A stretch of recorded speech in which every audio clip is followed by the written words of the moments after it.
បងប្អូនហាងចេញមាសកំពុងតែធ្លាក់មកតម្លៃ$3013ចុច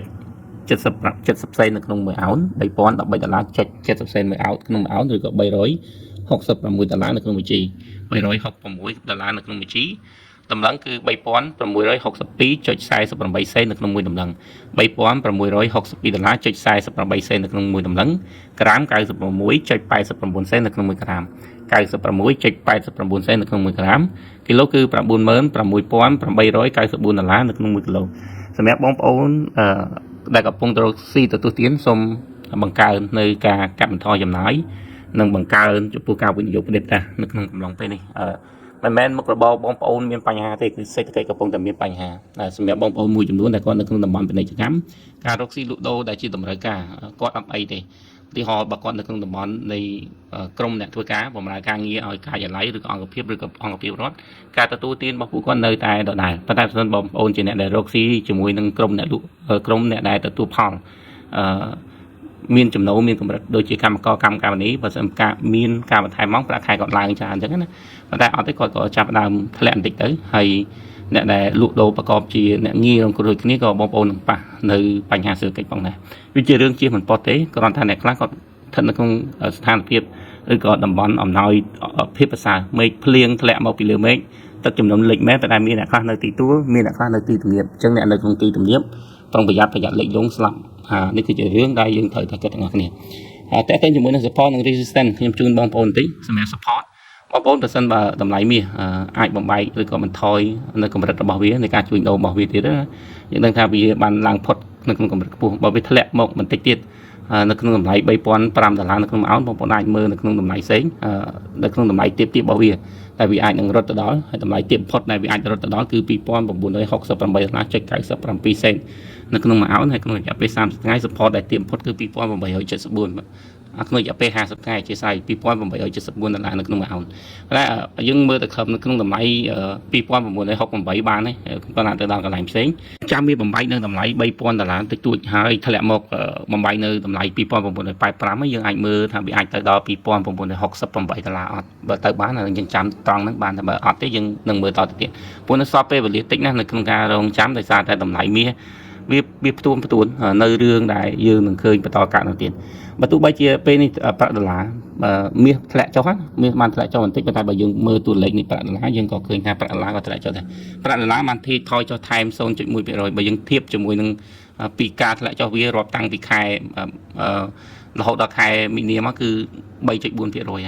3.4% ហើយដែលប្រាក់ដុល្លារបានធ្លាក់បន្ទុកប្រាក់ដុល្លារទោះបីជាស្ថិតនៅក្នុង support លើស103 point ក្តីប៉ុន្តែភាពថមថយឬក៏អត្តពលនៃការកើនឡើងរបស់វាអត់មានដោយសារតែគោលនយោបាយរបស់ធនាគារកណ្ដាលទៅនៅក្នុងគោលនយោបាយ Lewis អញ្ចឹងធម្មតាបើសិនជាវានៅខ្ពស់វាអត់បន្លែងទៅទៀតវាអត់មានអត្តពលមួយណាដែលទៅសង្កត់តម្លៃមានទេអញ្ចឹងបងប្អូនអាចយល់បានដុល្លារទៅនៅក្នុងការធ្លាក់ចុះ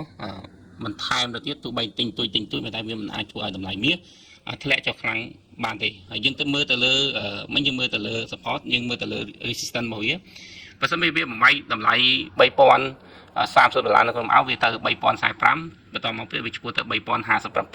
ន្តមកទៀតវាទៅឈ្មោះទៅ$3,077នៅក្នុងអោគឺជា support ខ្ពស់របស់វាដែលវាអាចនឹងបំបែកតម្លៃរបស់វាថ្មីមុនឈ្មោះទៅ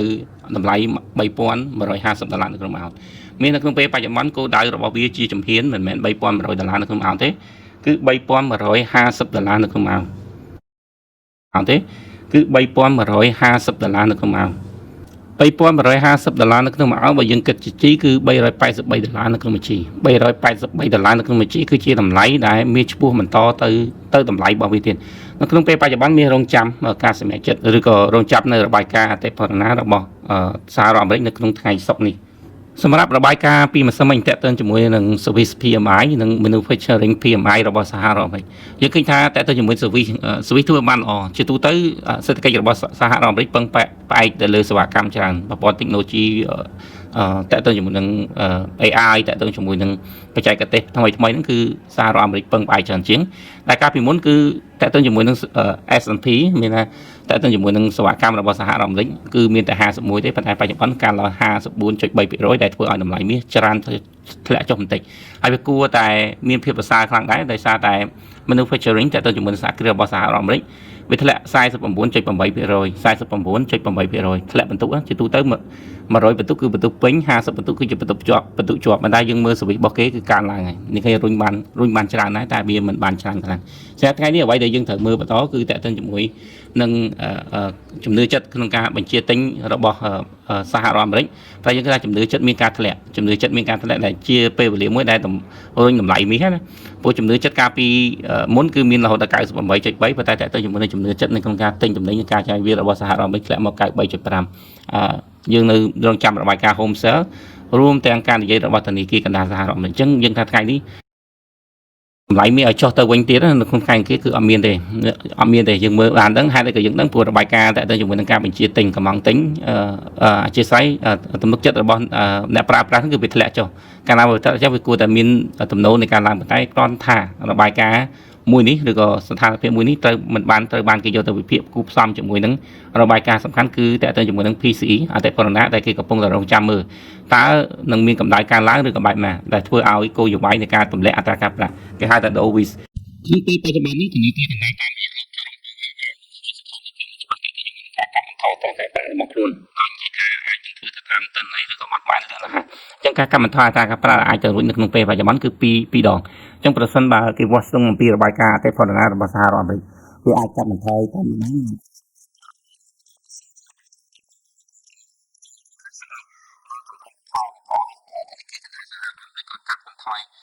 អត្រាការប្រាក់រហូតដល់12ដងមានថាខាងណាវាធ្លាក់ចុះណាចឹងអាចកាត់បន្ថែមដល់12ដងយើងនឹងឃើញថាតម្លៃមាសនឹងមានការកើនឡើងឆ្ពោះទៅលើការកើនឡើងហើយវាគូផ្សំគៀកពេលវេលាតែយើងឃើញការប្រកាសដាក់ពន្ធគយផ្សេងនឹងរុញតម្លៃមាសបន្ថែមទៀតនៅក្នុងដើមខែមេសាឆ្នាំ2025នេះហើយតើតើជាមួយនឹងការបញ្ជាទិញឬក៏តម្រូវការតាមប្រព័ន្ធ ETF ឬក៏ការជួញដូរនៅក្នុងពេលអនាគតនឹងកំពុងតែបង្កើនការឡើងយើងឃើញថាមានការទិញមាសចូលរហូតដល់31តោនពីអតីតមុនហើយបច្ចុប្បន្នតម្លៃរបស់វារហូតដល់3 billion ហើយបច្ចុប្បន្នការបញ្ជាទិញតាមប្រព័ន្ធ ETF ឬក៏ការជួញដូរនៅក្នុងថ្ងៃអនាគតនឹងកំពុងតែបន្ថែមទៅទៀតតែធ្វើឲ្យតម្លៃនៃការជួញដូរមាសនៅក្នុងពេលបច្ចុប្បន្នអាចនិយាយបានថាវាមានការឡើងខ្ពស់ងាកទៅរឿងបន្ទាប់ពីមុនការដាក់ពន្ធគយឬក៏ការកំណត់ពន្ធគយផ្សេងបន្ថែមទៅលើពន្ធមុខទំនិញមួយចំនួនយើងឃើញប្រទេសផ្សេងក៏ត្រៀមដូចគ្នាដែរក្នុងការដាក់បន្ថែមទៅលើទំនិញប្រើប្រាស់ដែលធ្វើឲ្យពិភពលោកនឹងមានការកើនឡើងកម្ដៅនោះយើងឃើញថាលោកដូណាល់ត្រាំបានប្រើចំណាត់ការថ្មីមួយទៀតតាក់ទងជាមួយនឹងការប្រកាសដាក់ពន្ធរហូតដល់ទៅ 25% ទៅដល់ប្រទេសទាំងឡាយណាដែលទិញប្រេងពីវេណេស៊ុយឡាសំណួរសួរថាហេតុអីបានជាលោកដូណាល់ត្រាំធ្វើបែបហ្នឹងគោលបំណងមានពីរទី1គឺចង់ដោះដូរមេដឹកនាំរបស់វេណេស៊ុយឡាចេញដោយសារតែលោកម៉ាឌូរ៉ូមិនត្រូវបានលោកដូណាល់ត្រាំគាត់ទទួលស្គាល់ថាជាមេដឹកនាំរបស់វេណេស៊ុយឡាទេហើយការរឹតបន្តឹងនេះនឹងធ្វើឲ្យសង្ឃឹមថានឹងធ្វើឲ្យវេណេស៊ុយឡាដែលជាប្រទេសដាច់ខ្យល់ទៅហើយស្ទើរតែដាច់ខ្យល់ទៅហើយនឹងកាន់តែមានផលលំបាកតែទៅជាមួយនឹងស្ថានភាពហិរញ្ញវត្ថុក្នុងការបញ្ជូនឬក៏ធ្វើឲ្យការមានការបោះឆ្នោតឬក៏មានភាពចលាចលនៅក្នុងនយោបាយសេដ្ឋកិច្ចនិងនយោបាយផ្ទៃក្នុងរបស់វេណេស៊ុយឡាក្រៅពីនេះគឺជារឿងមួយទៀតក្នុងការដាក់សម្ពាធដល់បណ្ដាប្រទេសផ្សេងៗតែកំពុងតែពឹងផ្អែកទៅលើការបញ្ជាទិញប្រេងរបស់ប្រទេសវេណេស៊ុយឡាដូចជាចិននិងឥណ្ឌាដែលកំពុងតែខ្លាចជាឆ្អឹងទៅតឹងករបស់សហរដ្ឋអាមេរិកដែលផ្ដល់ផលប្រយោជន៍ទៅនឹងហិរញ្ញវត្ថុទិញដូចជួយគ្រប់គ្រងវេណេស៊ុយឡាឲ្យបន្តនៅហិរញ្ញវត្ថុរបស់ខ្លួនរួមនេះក៏ជាការបន្ថែមនៅការពង្រឹងផលប្រយោជន៍ដល់តម្លៃប្រេងរបស់សហរដ្ឋអាមេរិកសហរដ្ឋអាមេរិកចង់ការ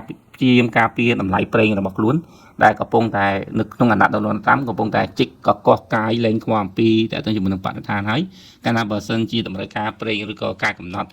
ការគ្រប់គ្រងប្រេងពីវេណេស៊ុយឡាទៅពិភពលោកកាន់តែអន់ថយចុះនោះវានឹងធ្វើឲ្យតម្លៃសហគ្រាសនៃការផលិតប្រេងនិងការនាំចេញប្រេងពីសហរដ្ឋអាមេរិកកាន់តែមានភាពធូរថយនិង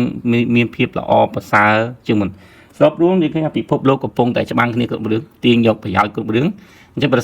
សិនជាបងប្អូនកំពុងតែស្ដាប់ហ្នឹងក៏គួរតែគិតអំពីរឿងរ៉ាវនៃសេដ្ឋកិច្ចខ្លួនដែរហើយប្រសិនបើបងប្អូនយល់ថារឿងរ៉ាវដែលកើតនៅក្នុងរយៈពេលជាង1ជើងមេឃនៅក្នុងរយៈចម្ងាយជាង1ជើងមេឃមិនប៉ះពាល់ទៅដល់បងប្អូនទេបងប្អូនកំពុងតែគេងយល់សពហើយនៅក្នុងពេលបច្ចុប្បន្នណាពីព្រោះបងប្អូនបានចាយលុយដុល្លារហើយបងប្អូនបានបង្កើតបំណុលរុំកហើយមិនដូចមុនទេដូចមុនកាលពីមុនអ្នកណាបាញ់គ្នាបាញ់ទៅនៅក្នុងផ្ទះស្អុយណាក៏30 40ស្អុយណាក៏30 60ដែរអ្វីដែលខ្ញុំអាចជម្រាបជូនបងប្អូនថាត្រឹមតែរយៈពេល4ខែនៅក្នុងឆ្នាំ2025ប្រសិនបើមិនមានដំណោះស្រាយណាមួយកើតឡើងទេអ្វីដែលយើងឃើញគឺ2026ច្បាស់ចាស់តែហ្មង2026មិនបាច់និយាយច្រើនរឹតតែតឹង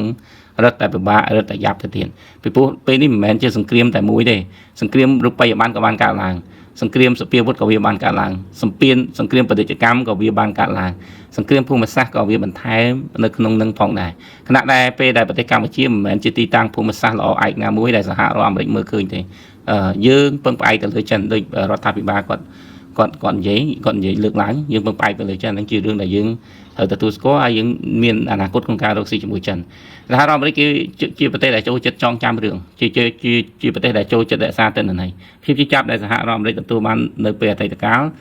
វាតែងតែបង្ហាញអំពីភូមិសាស្ត្រនយោបាយឬក៏ទីតាំងភូមិសាស្ត្រនយោបាយណាមួយដែលសហរដ្ឋអាមេរិកគាត់ចង់ទៅនិងចង់ឆាប់តែប៉ុណ្្នឹងឯងបងប្អូនអញ្ចឹងសម្រាប់យើងទៅពេលដែលប្រទេសធំប្រកួតប្រជែងគ្នាយើងហាក់បីដូចជានៅឆ្ងាយក្នុងការទាញប្រយោជន៍ដូចបើសិនជាគេបិទប្រទេសចិនក្តីគេបិទប្រទេសវៀតណាមក្តីឧទាហរណ៍ណាតែទៅជាមួយនឹងការផលិតឧស្សាហកម្មហ៊ុនធ្ងន់ឲ្យតែដល់ចូលសហរដ្ឋអាមេរិកលែងទិញណាផលិតឲ្យតែប្រទេសដែលផលិតនៅក្នុងហ្នឹងឧទាហរណ៍ណាគេឧទាហរណ៍ក៏គេអត់មកដល់ប្រទេសកម្ពុជាដែរបងប្អូននិយាយថាស្ដាប់មកថាខ្ញុំបង្អាប់ប្រទេសខ្លួនឯងមិនមែនទេមិនមែនបង្អាប់ប្រទេសទេគឺយើងវាអត់តរឹងមាំរឹងដៃទីមួយគឺកម្មករជំនាញនិងកម្លាំងពលកម្មបងប្អូនចាំពួកជប៉ុនមកសិក្សាពីប្រទេសកម្ពុជាគឺថាកម្លាំងកម្មកររបស់យើងអត់គ្រប់គ្រាន់ទេហើយយើងបច្ចុប្បន្នហ្នឹងក៏យើងទទួលស្គាល់ដែរថាកម្លាំងពលកម្មរបស់យើងគឺអត់គ្រប់គ្រាន់យើងគឺជាប្រទេសលក់កម្លាំងពលកម្មតែខ្វះកម្លាំងពលកម្មយើងលក់កម្លាំងពលកម្មដែលមិនមែនជាកម្មករជំនាញតែធ្វើការឲ្យប្រទេសគេតែកម្មករជំនាញនៅក្នុងប្រទេសយើងទើបតែចាប់ផ្ដើមបណ្ដុះបណ្ដាលដោយរដ្ឋាភិបាលបង្កើតនៅធីបទេអញ្ចឹងទាំងកាប់កម្លាំងពលកម្មទាំងវិស័យធម្មពលក៏យើងមានតម្លៃថ្លៃជាងគេទាំងហេដ្ឋារចនាសម្ព័ន្ធដឹកចុះដឹកឡើងនៅពេលដែលគេផលិតវត្ថុធាតុដើមតំណែងរបស់គេក៏យើងមានតម្លៃថ្លៃជាងគេនិយាយរួមគឺយើងមិនស្ថិតនៅក្នុងខ្សែភ្នែកនៃការវិនិយោគធំរបស់អ្នក